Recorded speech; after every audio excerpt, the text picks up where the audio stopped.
So this is Jack Spicer, and I'm Deborah Hammond. We're both officers with Promontory Point Conservancy.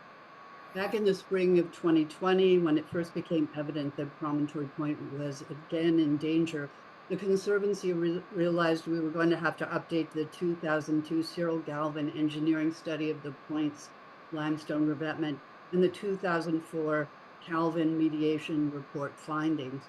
Over the next 2 years, we talked to a lot of people and walked the point with 5 different engineering firms. We were so very fortunate to find and then select McLaren Engineering Group to update the Calvin engineering studies with a current condition study, which is why we're here today. And there will be a forthcoming alternative design study with cost-benefit analysis. That'll be out probably late summer, early fall. We were seeking a nationally recognized objective engineering firm with coastal, structural, and preservation experience. We were seeking firms that worked on the National Park Service's Ellis Island Seawall Preservation Project, and we found out that McLaren had participated in that, but later found out that they had also participated in the 4 miles of preservation project for the Hudson River Park in New York City. McLaren fit the bill perfectly. We were dependent on McLaren's complete expertise and objectivity to tell us the truth about the condition of the point's revetment. And we were hugely relieved to find once again that the revetment still functions for storm damage and shoreline protection and can be retained and repaired. And if repaired and maintained, has another 86 or more years of service.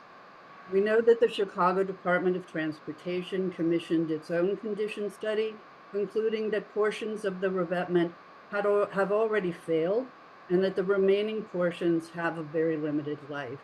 McLaren's study that we will be talking about today contradicts CDOT's condemnation of the point's revetment. Today we have Brian Moody, who's the chief diver engineer for this project, Taylor Zimmerman, who ran the thorough drone survey of the revetment, and Malcolm McLaren, the founder and principal engineer at McLaren. So Brian, I'm going to turn this over to you. Yes, thank you, Deborah. As you stated, I was on site for all of the inspections, assisted by Taylor Zimmerman. I was the dive team leader, inspection team leader, and Taylor ran our unmanned aerial system inspection, and we bring Mal McLaren on, looking over our shoulder the whole way, with well over 40 years of experience in waterfront structural engineering. So we'll get started, and we will just briefly review our findings of the condition assessment. We want to leave most of the time for questions and answers. Here we see some of the drone video taken by Taylor, and we're going to talk about different sections of the point. These are characterized not only by their construction but also by their condition, and we use the ASCE Manual of Practice, known as the ASCE MOP 130. This is the Bible when it comes to waterfront inspection. There's ratings that we're going to go over, and we'll discuss how the various sections are kind of unique in their construction. They're unique in how they can be repaired, and also the condition that they're in due to their exposure. So here's an aerial view of the site, and kind of color-coded, characterized are the different sections. We stationed the entire site over 3,100 linear feet, and kind of characterized things again based on how they were built, what's been done to them over the years, and what kind of condition they were in. So the table on the right comes from the ASCE 130, and this describes a rating system. So you kind of have a uniform system for all engineers doing waterfront across the country to rate things similar. So we rated the different sections based on their conditions and also the components that make up the different sections or different structures. We'll talk a little bit more about those components and how they're defined on the next slide. So here is a typical view of section 1. This is at kind of the beginning of the stationing at the southern end of the site. We have the upland, the steps is what we refer to as the revetment, and then the flat area is commonly known as the promenade. And the way this was built was the construction of a timber crib wall. There was another timber crib wall on the inside, one on the outside. It's tied together. It's filled with stone and fill, and that was used to create the entire peninsula and the promenade, and ultimately the promenade kind of acts as a foundation for the revetment. Here's a drawing sketch we developed from our field work, and you can see the typical construction. You've got the timber cribbing, timber piles driven in a row, tied together, filled with stone, and then that creates a surface to stack the limestones for your promenade and your revetment. Now, some of the conditions we want to address with the restoration project is, stones, particularly at the edge in section 1, might begin to be displaced. Fill is being lost through gaps in the timber over time, erosion, and you also get some drainage issues, fill being lost underneath some of the revetment stones. Now, in this particular section, there's not a whole lot that needs to be done, but again, these conditions should be addressed and can be addressed, without taking this thing apart. Grout can be pumped into these voided areas. We want to restore the timber crib wall and then reset some of the displaced stones in section 1. Section 2 is kind of unique. It was almost, I guess you'd say, rebuilt in the 60s, and a concrete platform was constructed, a very thick slab on grade, and that replaced the promenade. And we'll give you our cross section there. This depicts the construction, and you can see we've noted here that a lot of the fill has been lost from underneath, and you've got so many piles on both sides, and this slab is so thick it's able to span between the piles and is functioning fine at this time. We probably want to restore the fill here as a long-term fix. And where you get severe loss of fill, you start to get loss of fill behind this platform, and it begins to undermine the revetment stones. So you'll see these stones starting to displace. So this is another area where we would address by removing these stones, restoring the fill. Like I said, we want to restore the fill under the platform as well, and then that would allow us to rebuild the revetment. Another problem here due to the exposure is during storms you get overtopping.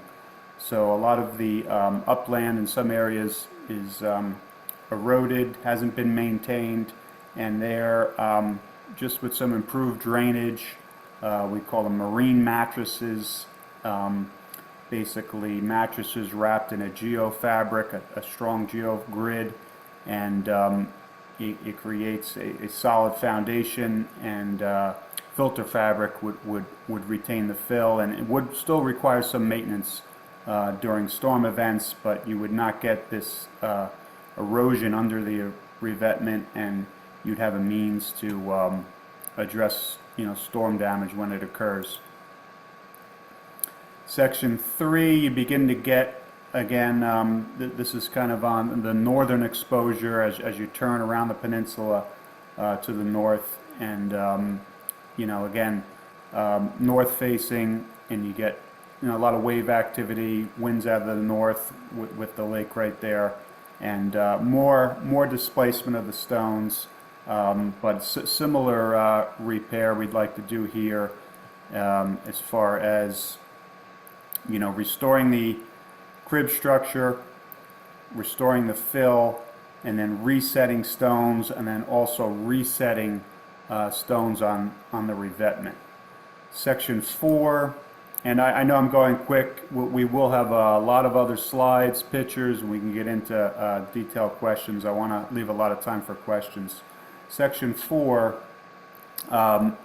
here the structure has kind of been abandoned, but you could still see the remnants of the promenade stones underneath. The structure's been basically dressed with riprap, and the riprap's been mixed with repurposed limestone blocks. So you get kind of a riprap revetment rather than your steps, and there is no means to walk the promenade, of course, with this particular modification. Next section, as we continue to move north, is section 5. Here, the promenade has been encased in concrete, and again, you could still see the remnants of the stones below. We're assuming as those began to displace, they may have become difficult to walk on. This concrete cap or topping, if you will, was used to repair this, and again, removing this is going to expose the promenade stones that could be reused, reset, as long as we can restore or repair this crib wall. And here is a sketch that we prepared from our observations. Again, some overtopping issues that need to be addressed here. And then section 6 is similar to section 4. Again, the original promenade structure has been dressed with riprap stone, and in this particular area, the stone looks a little small, probably undersized. We would suggest, if the promenade is not going to be restored here, this riprap revetment should be and can be improved. And here is our sketch of those conditions and our observations.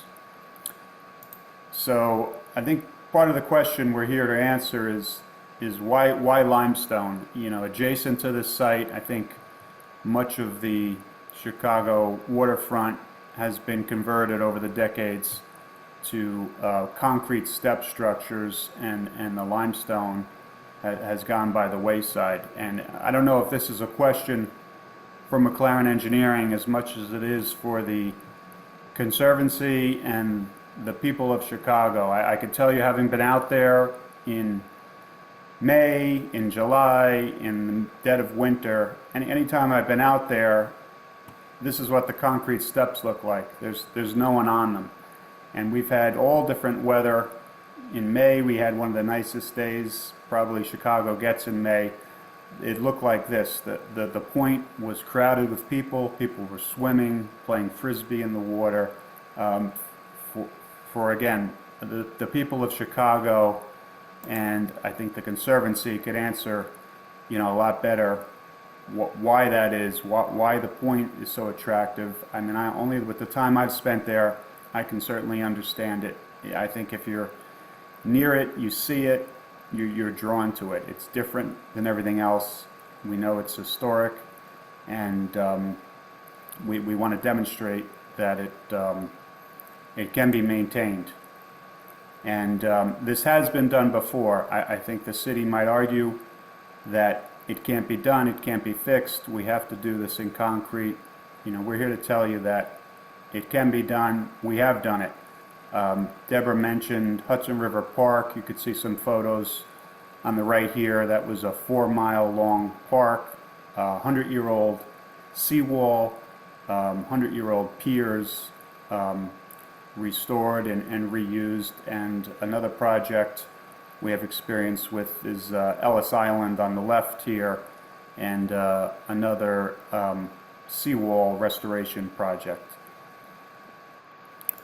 So again, this is some of the conclusions.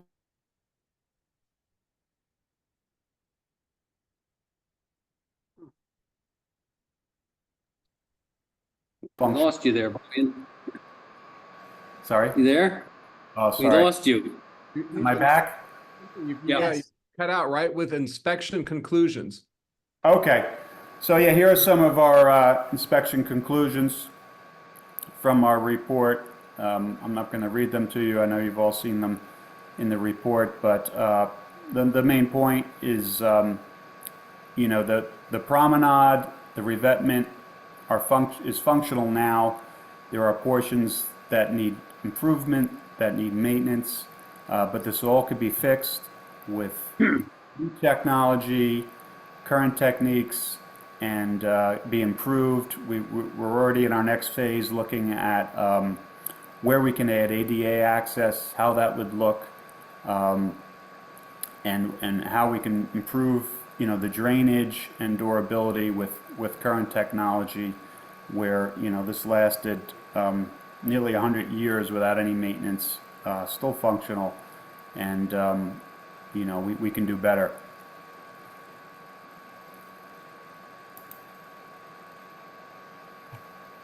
Great, thank you very much, Brian. Hey, Brent, Deborah, if you don't mind, Mal, I'd just like to underscore two things that he addressed there. One is that why limestone? Limestone's just inherently more durable than concrete, right? Those limestone blocks are 1 million years old or more, right? They're a couple million years old. They're 400. much more and than concrete. And concrete will erode over years. In fact, that's why we put in some of the old bridges, they put stone cladding around the concrete because it lasts longer. It's much more durable. And the second thing was that environmental justice issue is that you know, if you do this out of concrete, it's probably at least 50,000 tons of concrete being used. And that the production of all the cement to produce that concrete is a huge CO2 emission. And reusing the existing limestone avoids that issue. Good points. Yeah, We and have one a thing, lot of other photos, and you know, if there's any specific questions or specific sections we want to look at, we have, you know, some great aerial photos from Taylor's work and additional findings from our report. I'd like to ask a question about maintenance. I was going to add Malcolm's comment is really important because so far CDOT and the Park District have committed to repurposing some of the limestone blocks. But what McLaurin's talking about, whatever repurposing means, they're talking about repurposing all of the limestone blocks. And that's another important distinction. Not only are their conclusions finding it's functioning right now, but they're proposing that all of those limestone blocks can be repurposed, not just some. I'm sorry, Brenda, you had a question? My question has to do with assume that we can restore it as we would like with all limestone and all of that. And you say it'll last another 100 years or whatever, but obviously the current one, there has been repair efforts, incomplete, sloppy, whatever you want to call them, with the coffin, with the concrete, with other things over the years, so that it's not that you can wait another 100 years and then do maintenance. It has to be done throughout. And is there a standard or an expectation for that kind of maintenance thing that you could talk about? I know it depends on climate change and how bad the lake gets disturbed and all of that, but I don't know if there's any kind of general schedule that every 10 years it would need something or whatever. I don't know. Well, typically for waterfront structures, most owners do an inspection, a minimum every 5 years. And then, they should have some kind of maintenance program in place, where you have, qualified individuals performing the inspection, engineers, and, identifying routine repairs, priority repairs, safety issues, and, those can get addressed, every decade or so with some kind of maintenance program, for most structures. Well, what I would say to that is it depends, it depends on how you rebuild it. Like most of this issue here is substructure problems, right? We take the blocks off, we rebuild the substructures, and if we do it properly, that substructure can last a long, long time. We can use some of these geotextiles and filter fabrics so that we don't lose the supporting soils, which is where a lot of the embankment problems come from. But I think the maintenance issues would come from inspections, and the inspections would identify problems that were created by, excessive storms. As Brian said, there may be some overtopping. You may have to, fix some planters or things like that. But the main basic structure should really require no maintenance, right? It would just be sort of accidental problems. Thank you. But I can't see this as being a huge maintenance concern. And part of the next phase of McLaurin's study would include a maintenance proposal, as well as alternative designs options for creative ways on how to rehabilitate the Yeah, limestone. every section is kind of unique in what it needs and how we would, address those needs. So, section one, like I mentioned, there's not a lot of problems. That is a lot more years in its life. And if we can improve some of the drainage and arrest some of the fill loss, I could see section one really not needing a whole lot of change, so to speak. So yeah, each section is kind of unique, and our alternative study will look at, the different sections. Here's the condition, here's how we would address it, and we would compare that to, whatever scheme that the city's coming up with as far as, concrete and what the cost would be there and what the longevity would be and the maintenance requirements for that. I'm guided by the fact that the city does not do maintenance well, or the park district or any of those. So just want to check.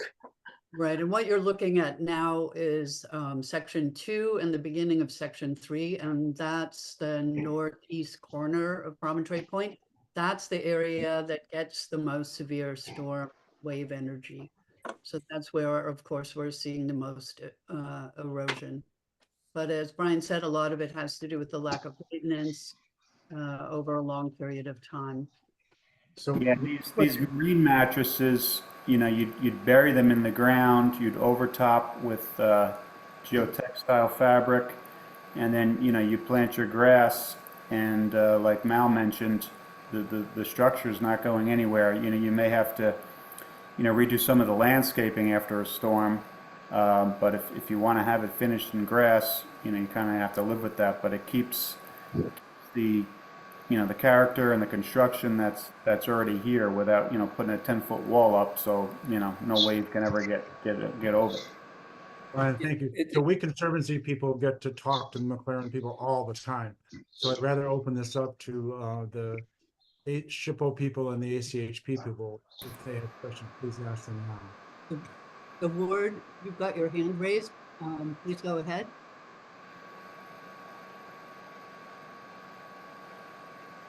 Was that me? Michael Scott had his hand up, and Chris. So why don't I defer to them, and then I'll come back. All right, I'll be the third one. Chris, Hi. stop here. Yeah.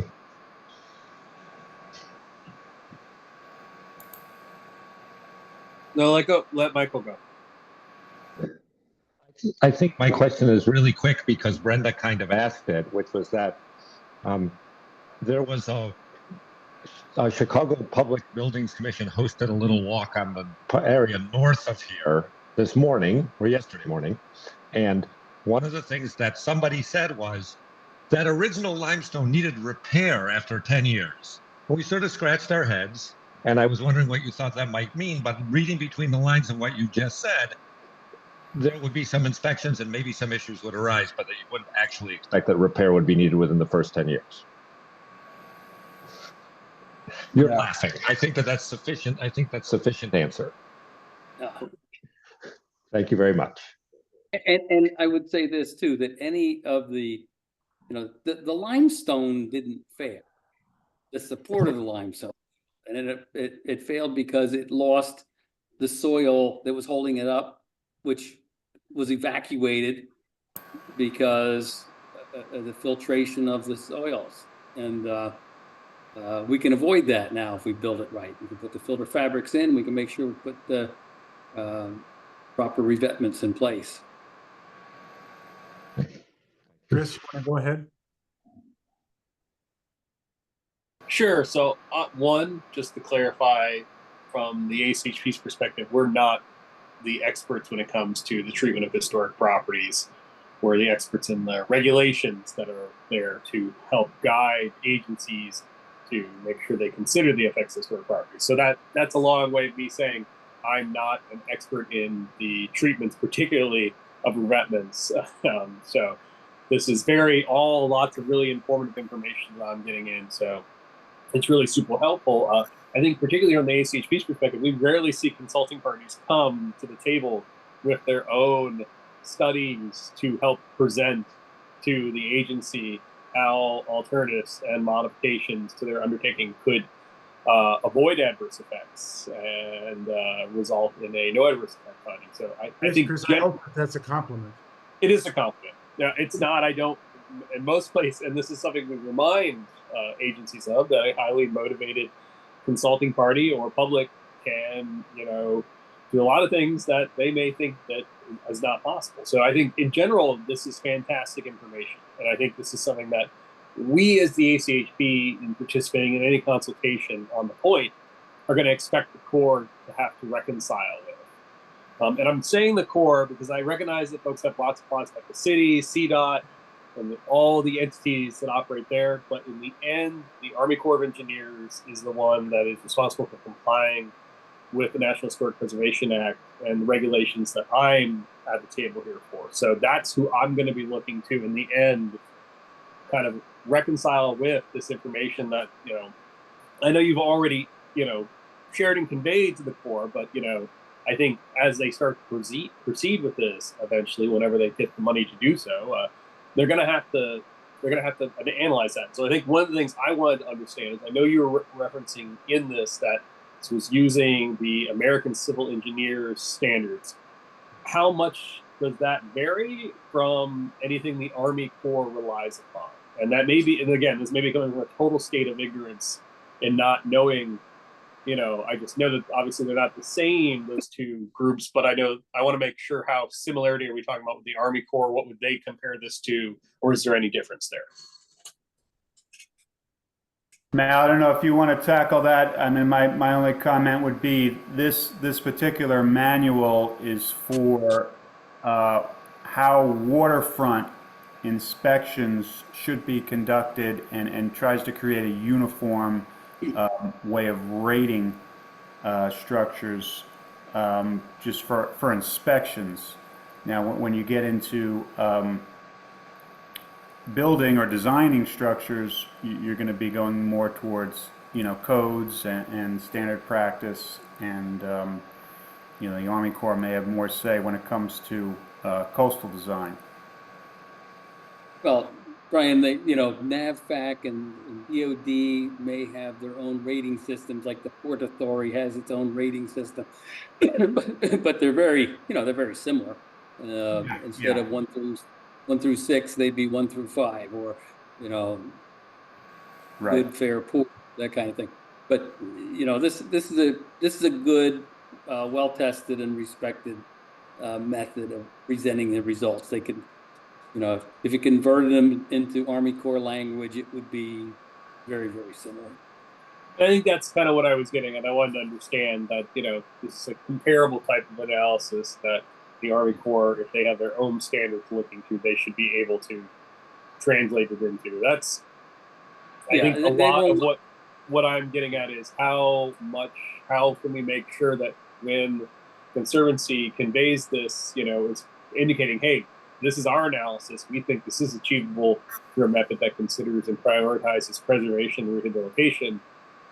I want to try to think through all these possible scenarios, which the Army Corps could say, well, based on Army Corps standard such and such, it doesn't. You know, and you know, I'm trying to think about that. That's good input, Brian. Maybe we should put a corresponding Army Corps rating number to each of these or something, just so we're, you know, not speaking two different languages. Good comment. Good. Yeah, we may be able to find that online. I know a lot of their. We can do that. You know, we've had contracts. We can tie those pieces in. Thank you, Chris. Yeah. Yeah, I know it almost feels like hand holding, but I kind of do want to almost hand hold the agency to go, well, here is an argument that I mean, not having a background in any of this, it sounds like there's an extremely logical argument for justifying why there is a preservation-minded approach for the point. You know, obviously, setting aside whatever estimating and cost factors that, you know, I'm going to wait to, you know, I want to hear any other thoughts that any of the Corps will want to provide. But this thorough analysis to me says, okay, this seems like there's a really strong case for why we should be looking and prioritizing this approach. And I think that's great. You know, overall, I think that's a lot of other projects where I've seen that come in, it ends up being the preservation alternative is usually the more costly one. It exceeds, or it, you know, goes well beyond, or it requires moving an object, particularly moving a property. And we're not, you know, thankfully we're not talking about that here, but when you talk about moving buildings, it can be very costly depending on what they are. This one, it seems like there's a lot of analysis that says we can repurpose and let me not use repurpose because I know that word is consternation, but rehabilitate and reuse the appropriate materials here to get us to a preservation outcome. So that's promising news, at least from my perspective. So, and thanks for that clarification. I think that analogous comparison to Corps standards would really help, because then I think you're even speaking the same language to the Corps when you provide it to them. Yeah. Yeah, all the material we need is really here already. I mean, we're used to swimming in a lot dirtier water where you can't see 2 feet in front of you, but some of the aerial photos, you know, Taylor took with the drone, you can actually see stones, you know, that they threw in the water over by the coffin structure. See if we have a good shot here. So Brian, if you could talk directly to that, how much of the material that's there could be, in your estimation, what percentage could be reused, and how much new old material might be needed? Well, I think all of it could be reused. You know, even stones I think that you don't physically use. I would say any stone that's less than 2,000 pounds may need to be replaced. I think there are a couple of them that look like they may have been broken. Yeah, I mean, we'll have to. So there's a couple. I mean, there's, you know, but I'd say 95% of it could be reused from my assessment of it. But Brian was there. But probably stone in the water we could also use if, you know, it's free. You know. Yeah. Yeah, use it as toe reinforcement. Yeah. So. Yeah. So yeah, you can. There's solid blocks now in the water here off the coffin. Yeah. I mean, they just threw them in to create kind of their own revetment for the concrete coffins, and you could repurpose some of those. And just as far as it matters, so we are going to be, there are thousands, hundreds and thousands of these reject blocks down in Bedford, Indiana. And Deb and I will be going down there this coming week to talk to quarries about if they could supply whatever new old material might be lost. Well, I think at that point, Jack, we may want to expand the width some. So yes, there is a need for some new blocks. Yes. But from what your written report says, we're looking at, I believe it says a couple dozen. So out Yeah. of the roughly 4,500 blocks, we're looking at a very small percentage. Yeah. Yeah, the material is largely here at the site already, and like Mal said, it's rock, so it lasts forever, most of the time. Ward, you had a question? Ward?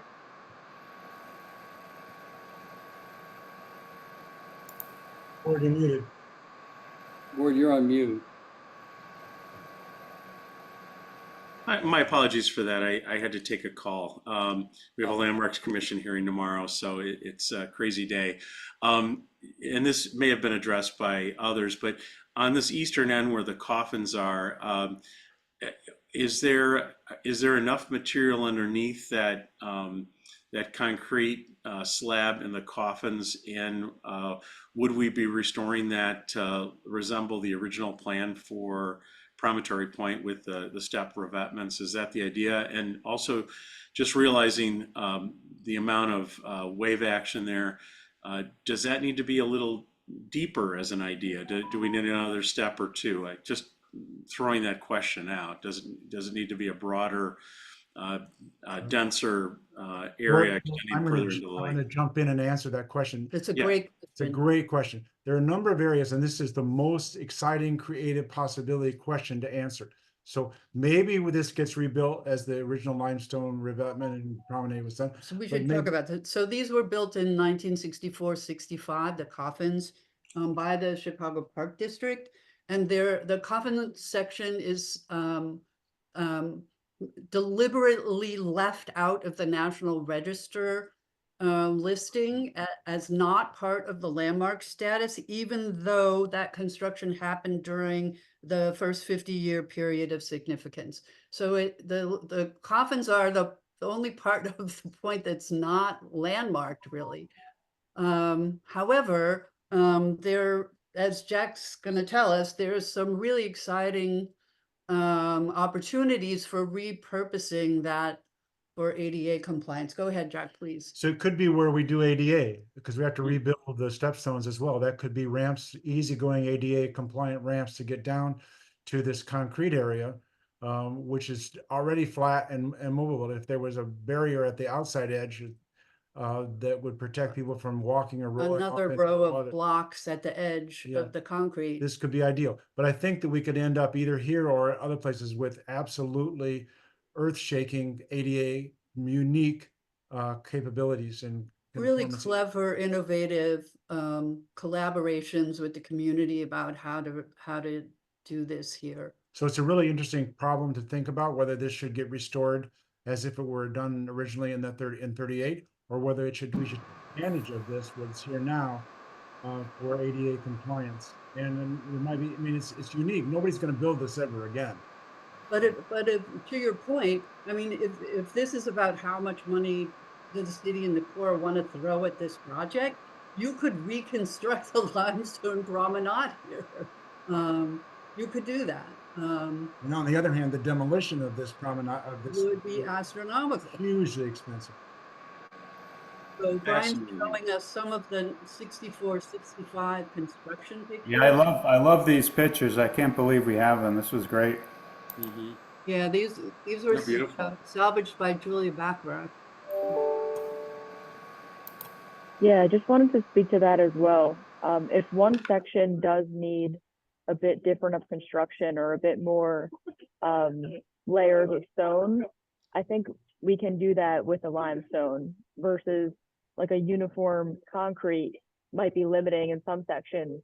It might be under-designed in some sections or over-designed in some. So having that limestone promenade, that can be unique to each different section based off of the different, wave energy that it's going to experience.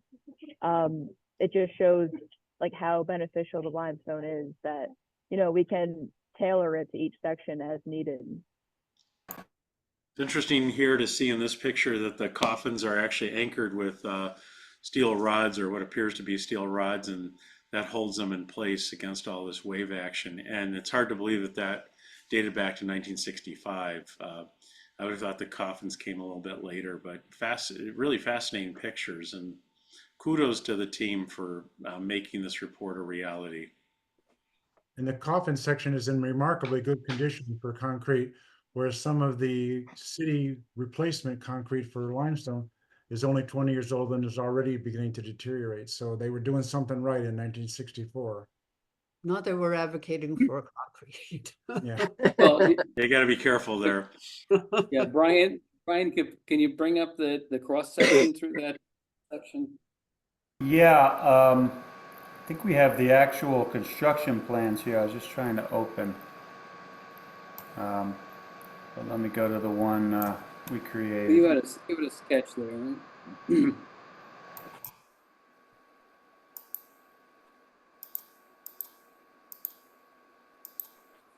So one of the things that Brian's been talking about is that the section 1 really doesn't need a lot of work. And if you look at the sections, that actually is the most extensive piece of the limestone revetment. So I believe it's 1,300 linear feet. So we're talking about the largest of the 6 sections, really requiring the least, pretty minimal repair, repositioning and regrouting. You're putting in some substructure and then really strengthening that wooden crib. But I think that answering Ward's question was more specifically, we've lost the fill underneath that big concrete slab, right? That is eroded out because it's leaking out the back. Okay, and that's what needs to be repaired before we reset everything. So that's why it's able to be reused. Mal, is that leakage associated with the wave action, or is there something else that's causing that? Well, it's the wave action that comes through at the top. So it's not the revetment, it's not the limestone revetment that's creating the problem, Right. or it's failure, if you will. It's just It's the soil itself, right? I'm trying to where's my annotate thing here? Yeah, we're losing fill between the timber piles slowly over time with kind of the in and out of the waves.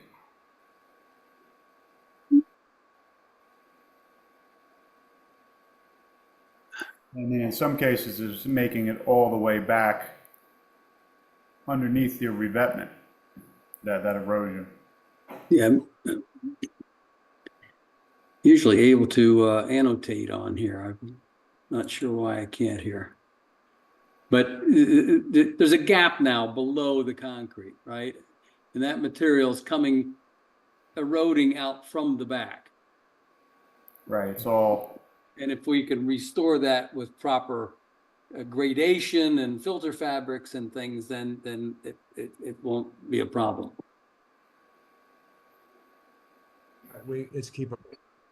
Yeah, I guess it's not just the wash from out front, it's also water seeping through and flowing. Right. And that causes the instability of the limestone too. Yes, Right. exactly. But if I understand, there's new techniques and technology that allow you to stabilize that so that this is not so vulnerable in the future. Right. So if we put a mattress up here and then proper stone all wrapped in filter fabric, there'd be no way for the fine material to make its way through here, and it would allow the water to go through, but not any of the soil. I want to ask a different question about the predicted wave energy that they might be using to engineer their whatever they're going to replace whatever they want to replace. This is the agencies. This is the agencies. So at the adjacent project just to the north, they're predicting a 7.7 foot wave action possibility. Now, Jack, was that a water level or a wave height? Wave height. Okay. So you will be in the position of having to engineer something that will either be comparable to what they're expecting, or being able to argue that it's not really necessary, that it's way. I mean, for instance, we were talking yesterday with Malcolm. 7.7 plus has never happened. It's never happened, and they're Mhm. potential.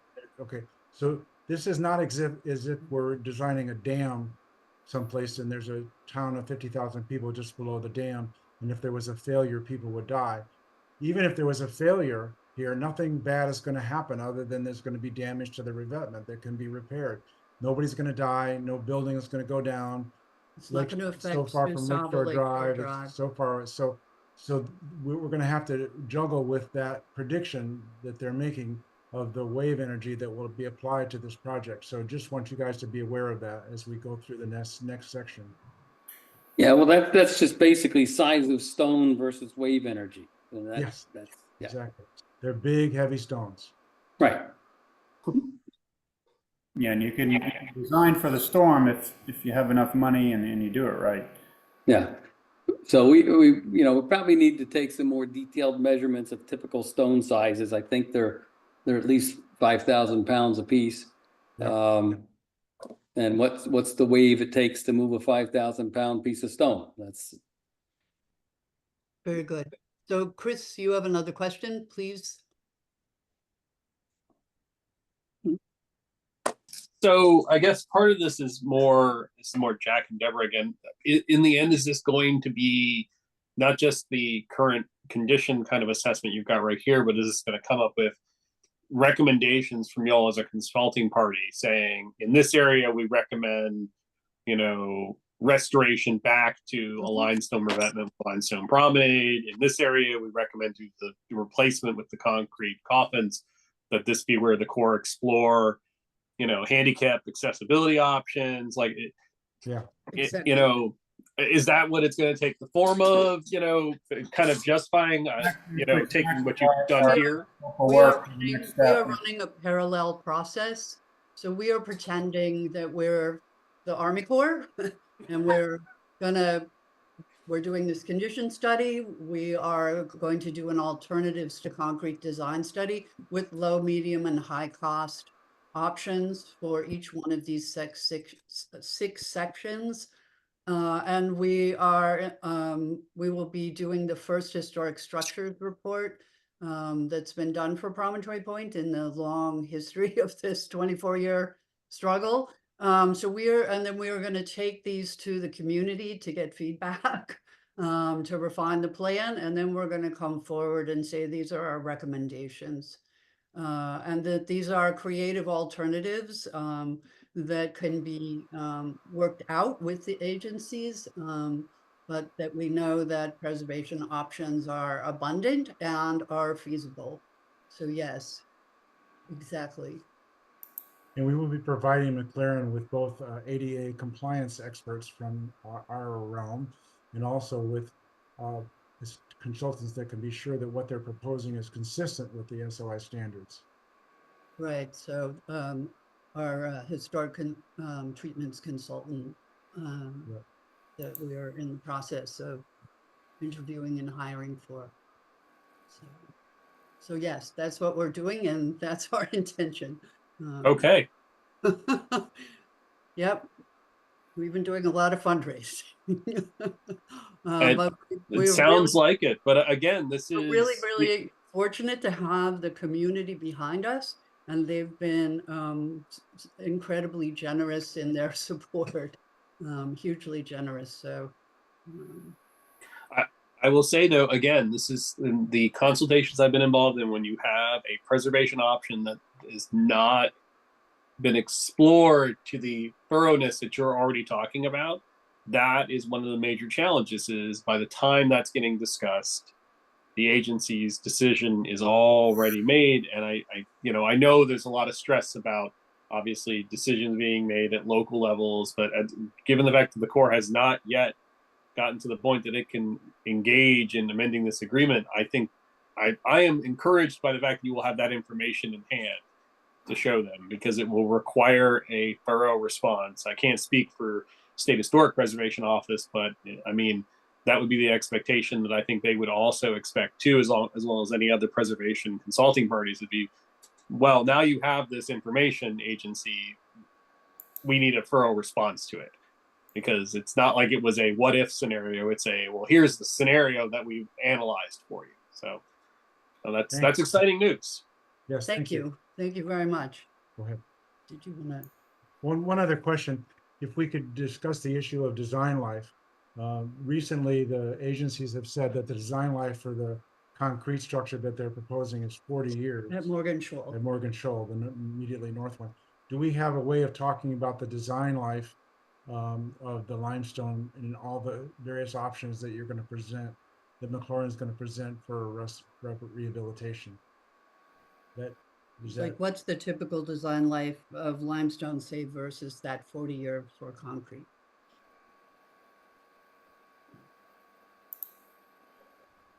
I would say it's you know, it's not the limestone, it's the substructure that supports the limestone, right? That's the limitation here. Good point. Right. The limestone's got a couple more million years to go, right? It's the substructure that's the issue. So that we can design around. Most of the things we're doing nowadays are in the 75-year realm. Oh, great. Good to know. Thank you. CJ, would you like to comment here or ask a question? I just want to thank you all for showing up for this today and for the wonderful presentation. And Chris, I think we share your comments. We share your thoughts behind those, and we would like to hear a thorough explanation from the Corps and the city. And I just wanted to. I don't have a lot to say because, like some of you on this call, I know nothing about the engineering of riprap or things along the water, but we do appreciate what you brought here today. So Oh, CJ, thank you very much Thank you. for coming, and thanks for your time and thanks for your comments. You guys have been wonderful. Thank you very much. Thank you. thank you. Welcome.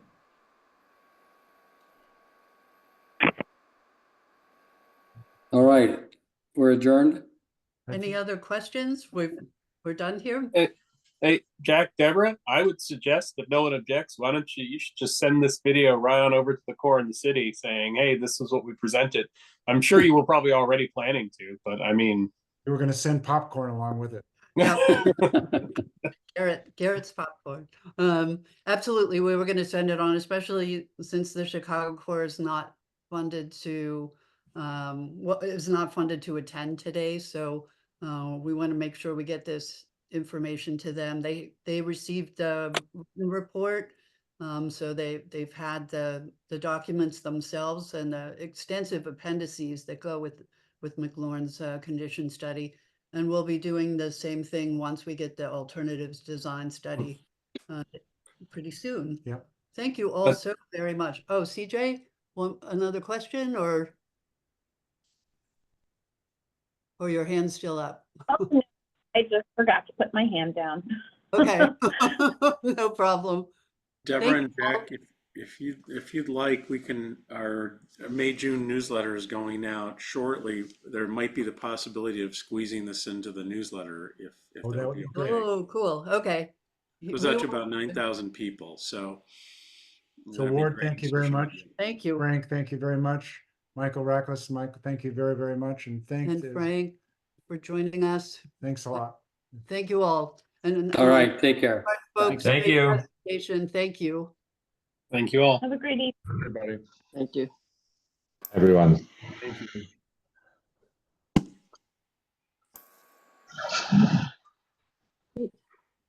We have someone joining on the phone 217. We're just about done with the meeting, so I'm not sure who you are.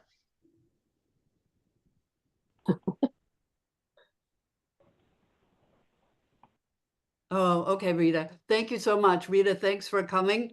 And we'll be talking, we'll be doing this again once we get the design, McLaurin's design plans. Thank you.